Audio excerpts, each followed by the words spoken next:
Hi friends, நான் எப்படி polity subject படிக்கிறேன் அப்படிங்கிறத பற்றி தான் நான் உங்ககிட்ட ஷேர் பண்ணிக்க போகிறேன். நிறைய பேர் கமெண்ட்ஸில் கேட்டிருந்தீங்க, நீங்கள் அப்போ ஸ்கூல் புக்கெலாம் படித்து முடிச்சிட்டிங்களா, இந்த இது பிரிண்ட் அவுட் போட்டிருக்கீங்களா, எவ்வளோ ஆச்சு, இந்த மாதிரி நிறைய டீட்டெயில்ஸ் கேட்டிருந்தீங்க. ஸோ அவங்களுக்காக தான் இந்த வீடியோ. நான் எப்போவுமே பாலிட்டி படிக்கும்போது பார்த்திங்கன்னா ஸ்கூல் புக்ஸு ஃபஸ்ட்டு படிச்சிடுவேன். நான் ஆல்ரெடி 2 இயர்ஸாக படிச்சுட்டு இருக்கனால ஸ்கூல் புக்ஸில் இருக்க கண்டென்ட்ஸ்லாம் ஓரளவு எனக்கு தெரியும். ஸோ நான் சந்தோஷ்மணி அகாடமியில் டெஸ்ட் பேட்ச் ஜாயின் பண்ணியிருக்கேன்.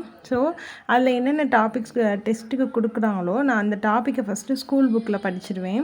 இப்போ உள்ளாட்சி அமைப்பு இது கொடுத்துருக்காங்கன்னா ஸ்கூல் புக்கில் உள்ளது உள்ளாட்சி அமைப்பு 6th 9th 11th அதில் உள்ளதெல்லாம் படித்து முடிச்சுட்டு அதுக்கப்புறம் நான் பிரகதீஸ் பப்ளிகேஷன் புக் வந்து படிப்பேன். ஸோ அது வந்து பார்த்திங்கன்னா நான் ஜெராக்ஸ் எடுத்து தான் வச்சுருக்கேன்.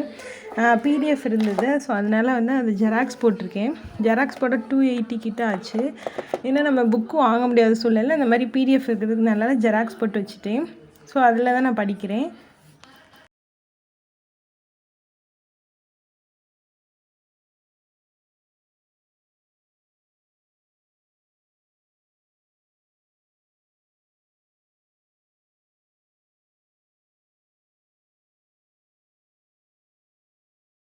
எப்போவுமே வந்து நம்ம நோட்ஸ் எடுத்து படிக்கிறது ரொம்ப நல்லது தான்.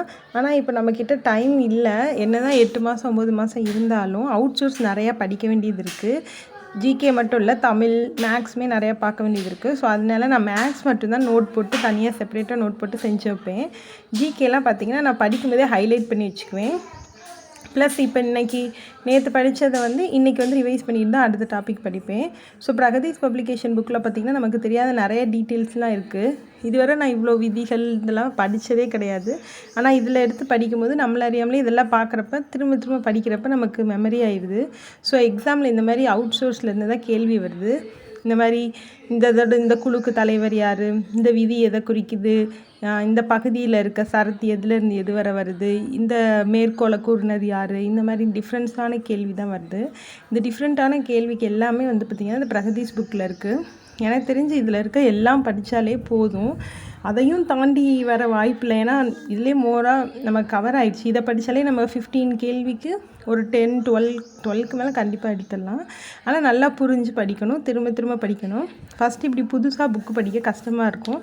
ஏன்னா எனக்குமே வந்து எடுத்து படிக்க என்னடா நம்ம ஸ்கூல் புக்கு படித்தா போதும்னு நினச்சி இவ்வளோ நாள் படித்தோம், இப்போ இந்த மாதிரிலாம் படிக்க வேண்டியது இருக்கே அப்படின்னு சொல்லி கஷ்டமாக இருந்த மாதிரி இருந்துச்சு. ஆனால் திரும்பி திரும்பி படித்தோன்னா எல்லாமே ஈஸியாக தான் இருக்குது. புரிஞ்சு படிங்க.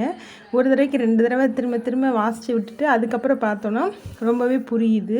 ஸோ அதனால் அவுட் சோர்ஸும் படிச்சுக்கோங்க. இந்த பிரகதீஸ் புக் வந்து புக்குமே விற்கிது. நீங்கள் அது கூட ஆன்லைனில் ஆர்டர் பண்ணி வாங்க முடிஞ்சவங்க வாங்கிக்கோங்க. ஸோ அதனால் வந்து எப்போவுமே அவுட் சோர்ஸ் வந்து இப்போ நம்ம படித்தே ஆகணும். இப்போ நம்ம படிக்கிறது பார்த்திங்கன்னா Group 2 Group 1 படிக்கிற மாதிரி தான் ஃபீல் ஆகுது. ஆனாலும் வேறு வழி இல்லை. நம்ம அந்தளவு படித்தா தான் Group 4 நம்ம கிராக் பண்ண முடியும். ஏன்னா 1 மார்க் 2 மார்க் இந்த மாதிரிலாம் நிறையாது போகிறதுக்கு காரணம் என்னென்னா நம்ம நிறைய விஷயங்களை தெரிஞ்சுக்காதனால தான். அங்கே கொஸ்டினை பார்த்து பயந்து நம்ம இது பண்ணிடுறோம். ஸோ அதனால் அவுட் சோர்ஸ் படிக்கிறவங்க பாலிட்டிக்கு பிரகதீஸ் புக் யூஸ் பண்ணால் ரொம்ப நல்லாவே இருக்குது. ஏன்னா அதில் வந்து முக்கியமானதெல்லாம் வந்து அவங்களே பாக்ஸ் போட்டு போட்டு கொடுத்துருக்காங்க. அதை தவிர நம்மளும் ஹைலைட் பண்ணி படிச்சுக்கலாம்.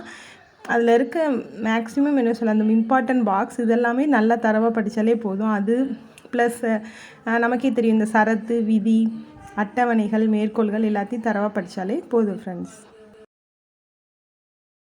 அதே மாதிரி எந்த அளவுக்கு நம்ம ஸ்கூல் புக் அவுட் சோர்ஸ் அதெல்லாம் படிக்கிறோமே அதே மாதிரி ப்ரீவியஸ் இயர் கொஸ்டினுக்கும் நம்ம ஈக்குவலாக இம்பார்ட்டன்ஸ் கொடுத்து தான் ஆகணும்.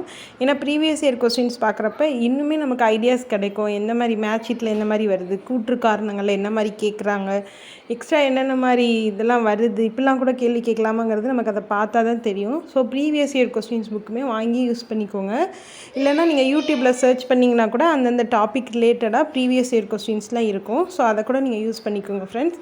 ஸோ எதையுமே படித்தா ப்ராப்பராக ஃபுல்லாக படிங்க. தேங்க்யூ.